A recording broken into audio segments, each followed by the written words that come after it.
بسم اللہ الرحمن الرحیم۔ پیارے دوستو، عزیز بزرگوں، السلام علیکم ورحمۃ اللہ وبرکاتہ۔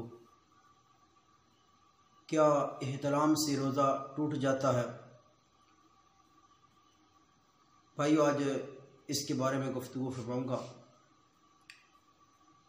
پہلی بات یہ ہے کہ احتلام ہے کیا؟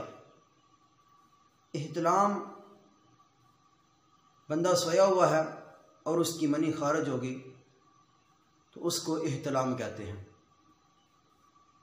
تو احتلام جب بندے کو ہوا تو اس پر جو وہ غسل کرنا واجب ہو گیا۔ اب غسل کیسے کرنا ہے یہ بھی عام لوگوں کو اس کا نہیں پتہ۔ تو غسل کے بھی 3 فرض ہیں۔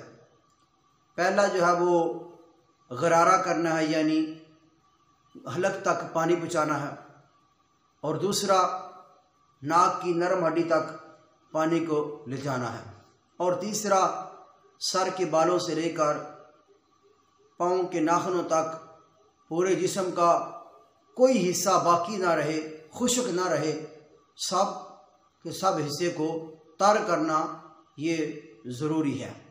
جب تک ایک بال بھی خشک رہے گا اس وقت تک جو ہے وہ غسل مکمل نہیں ہوگا۔ تو بھائیو، اب دوسری بات یہ ہے کہ اگر بندہ صبح اٹھا سحری سے پہلے، اس کو جب احتلام ہوا تھا، اب غسل کرے گا تو وقت جاتا رہے گا، وہ سحری نہیں کر پائے گا، تو اب اس کے لیے کیا حکم ہے؟ تو اس کے لیے حکم یہ ہے کہ وہ جو 2 فرض ہیں، ناک میں پانی چلانا اور غرارہ کرنا، یہ پہلے پورے کر لے۔ سحری سے پہلے، کھانا کھانے سے پہلے وہ غرارہ بھی کر لے اور ناک کی نرم ہڈی تک پانی بھی چڑھا لے۔ تو اس کے بعد جو ہے وہ سحری کرے۔ سحری کرنے کے بعد جو ہے وہ احتیاط یہ ہے کہ غرارہ بھی کر لے، ناک میں پانی بھی چڑھا لے، اور احتیاطاً جب وہ مکمل وضو بھی کر لے۔ ویسے بھی سحری جو ہے وہ باوضو ہو کر کھانی چاہیے، اس سے برکت بھی ہوتی ہے اور رحمت بھی برستی ہے۔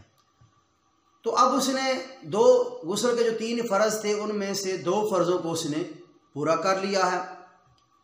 تو اب اس نے سحری کی۔ سحری کرنے کے بعد جو ہے وہ نماز فجر سے قبل جو ہے وہ تیسرے فرض کو پورا کرے۔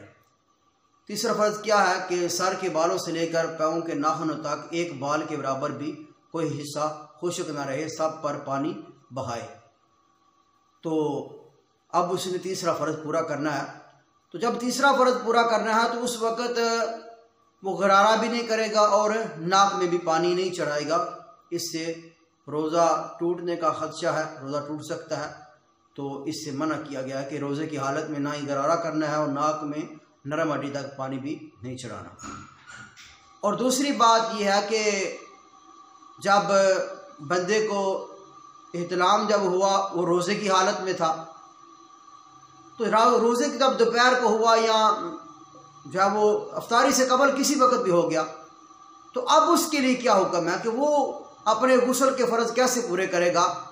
تو اس کے لیے حکم یہ ہے کہ اب وہ جو 2 فرض ہے، غرارہ کرنا اور ناک کی نرم ہڈی تک پانی چڑھانا، اس کو مؤخر کر دے، یعنی ان دونوں فرضوں کو چھوڑ دے، اور تیسرا جو فرض ہے سر کے بالوں سے لے کر پاؤں کے ناخنوں تک جو ہے وہ پورے جسم کو تر کرنا، ایک بال برابر بھی حصہ خشک نہ رہے، تو اب وہ تیسرے فرض کو پورا کر لے اور ناک میں تھوڑا سا پانی چڑھا لے، اور جو ہے وہ کولی بھی کر لے، غرارہ نہ کرے اور نہ ہی ناک کی نرم ہڈی تک پانی جانے دے۔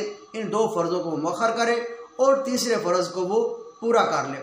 تیسرا فرض جو ہے وہ پورا کرنے کے بعد جب افطاری کرے گا تو افطاری کے فوراً بعد جو ہے وہ پہلے 2 اپنے فرضوں کو پورا کرے، پھر مغرب کی نماز جو ہے وہ ادا کرے، یعنی روزہ افطار کرنے کے بعد جو ہے وہ غرارہ بھی کرے اور ناک میں پانی بھی چڑھائے۔